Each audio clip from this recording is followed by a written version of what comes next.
U.S. plans to move the embassy to Jerusalem in May.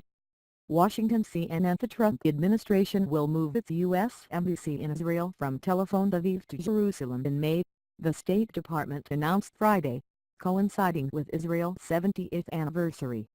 While symbolically important, the move is likely a preliminary step in a broader relocation effort initiated by the administration in December, which Secretary of State Rex Tillerson has said will take years. The embassy will first be set up in an existing U.S. facility in the West Jerusalem neighborhood of Ar Nof that will contain office space for the ambassador and a small staff, State Department spokeswoman Heather Nauert said in a statement announcing the plan. The facility will function as the official embassy while plans to secure a permanent location and design the building are drawn up. By the end of next year, we intend to open a new Embassy Jerusalem annex on the Ar Nof compound that will provide the ambassador and his team with expanded interim office space, Nauert added. In parallel, we have started the search for a site for our permanent embassy to Israel, the planning and construction of which will be a longer-term undertaking. Israeli Prime Minister Benjamin Netanyahu praised the announcement in a statement, saying it would turn Israel's 70th Independence Day into an even greater national celebration. But the move was derided by Saeb Erekat, the Secretary General of the Palestine Liberation Organization, who said that it showed the determination of the Trump administration to destroy the two-state solution. This latest timeline suggests the effort to settle officials into the temporary facility are being expedited.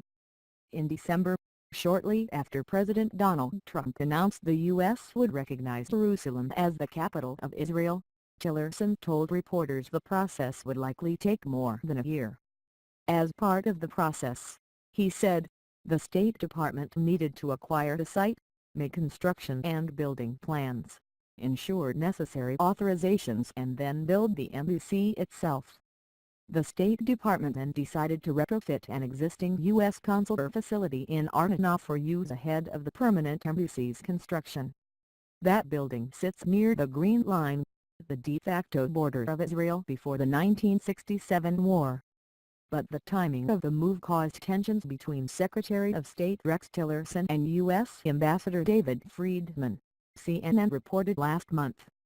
Officials said Friedman had pushed to move the embassy this year, but Tillerson had successfully persuaded the president for more time to upgrade the security of the new facility.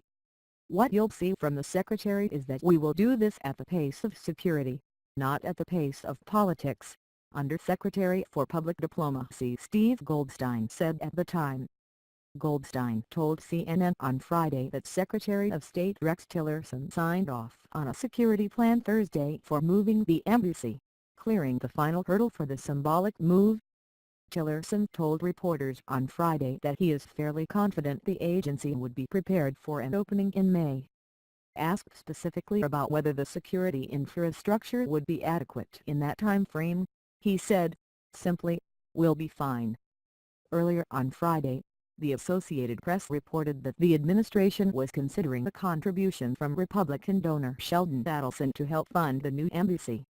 A person close to Adelson confirmed to CNN that the idea was floated and discussed. Goldstein said State Department lawyers were looking at the legality of such a gift, but Adelson has not made the formal request and no formal talks have taken place, suggesting nothing is imminent. "We are taking a look at it and will be looking at it for a period of time," Goldstein said. According to two senior State Department officials, the idea is the product of an informal conversation between Adelson and Friedman in which Adelson made the offer. Both officials said they didn't expect it to go anywhere.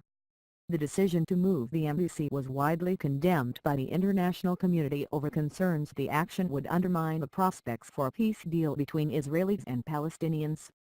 Both Israel and the Palestinians claim Jerusalem as their historic capital. In December, the United Nations General Assembly voted overwhelmingly in favor of a non-binding resolution condemning the move. But in a speech on Friday, Trump stood by his decision, which allowed him to follow through on a signature campaign promise. "We officially recognize Jerusalem as the capital of Israel," Trump said to prolong applause from a friendly audience at the annual Conservative Political Action Conference just outside Washington, D.C.